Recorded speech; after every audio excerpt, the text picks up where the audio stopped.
Imagine closing on a home, first time home buyer, you're putting 5% down. You've saved up this money for who knows how long.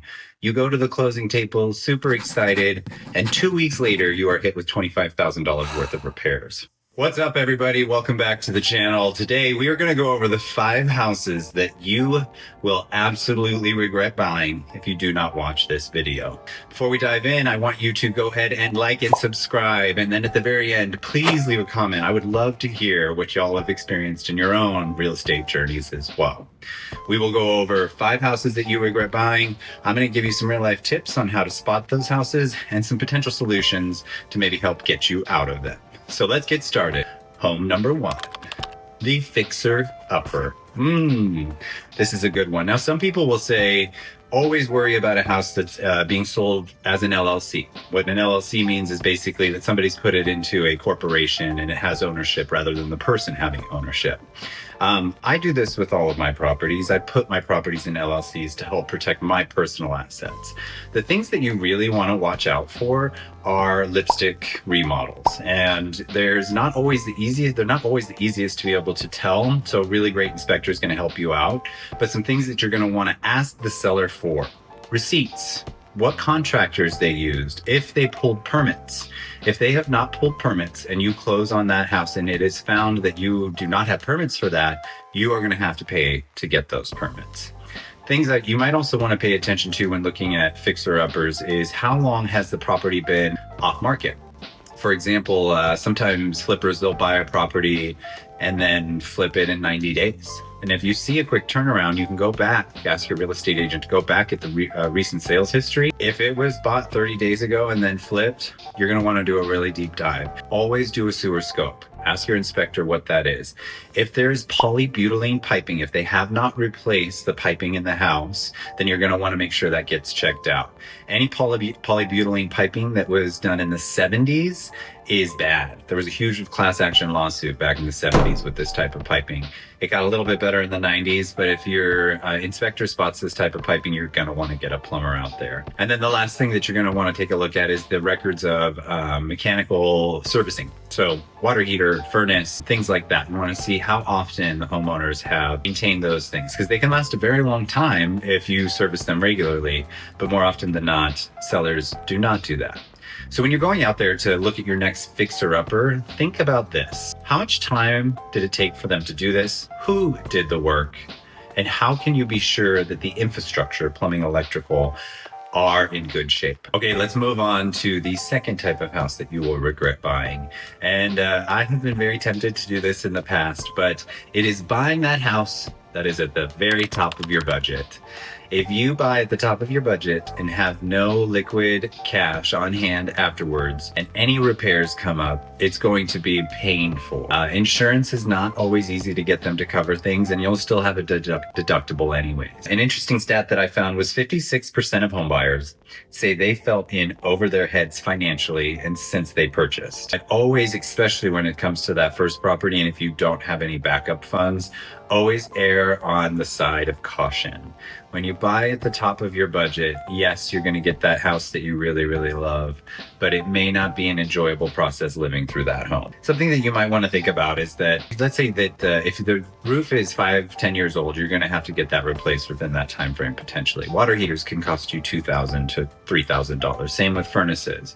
So if any of those mechanicals in the house are older, you're going to want to make sure that you have a budget for that, because insurance doesn't cover that. Something that is really powerful that a lot of real estate agents do is they help their clients get a home warranty. That's about $500. You get it at the closing table, and that home warranty will cover the mechanicals, plumbing, electrical, things like that. So if you have a water heater or a furnace go out, the home warranty company will charge you a flat fee to go in and maybe repair that water heater, and if they can't repair it, they'll replace it. So if you are buying towards the top of your budget, maybe spend a little bit extra, that $500, $600, whatever it is, to get a home warranty on the property. And I think that something else that can be really helpful is to chart out any potential repairs that you have. The third type of homes that you're going to want to be on the lookout for, they'll have one of these 3 things, or maybe all 3 if you're very unlucky. The first thing that you're going to want to pay attention to is the roof. So the primary inspector will go up, he'll look at the property and see how many layers it has. What that means is if it has multiple layers, then when the the roof needed replaced, whether that was a leak or something had gone wrong or it just worn thin, instead of taking off the old layers of shingles, the seller or whoever did the project went ahead and put a second layer on the roof. That can be very bad for the trusses and the structure when it starts to get super heavy. So when you see a house with 2 layers, something to keep in mind is when that house does need to get the roof repaired again, it's going to cost you significantly more if it has more layers. And then the other thing you're going to want to pay attention to is amperage service. So if you, standard amp is right now is 100 amp per household. Lots of homes in the 50s, 60s, and maybe some in the 80s, they only had 60 amps. And you will see overloaded breakers that only have 60 amps pulling a ton of power from this small service. That could be a potential fire hazard. So you want to make sure that your inspector checks out and make sure that the house has at least 100 amps of service. And then the last one, and this one was sneaky and it came up to me. I had a client who the inspection came back and said, hey, there were some cracks in the foundation. What they typically recommend is that if you have a 1/2 inch of a crack in the foundation, go ahead and seal that. And that's pretty much all you'll need to do. The direction of the crack is significantly important. So if you see vertical cracks coming down like this, that's not uncommon. You'll see that a lot. You can get those sealed. But if you ever see a horizontal crack along your foundation or the foundation of the house that you're going to buy, that is a big red flag. You are going to want to get a structural engineer out there. So pay attention to that. Horizontal cracks. Who knew?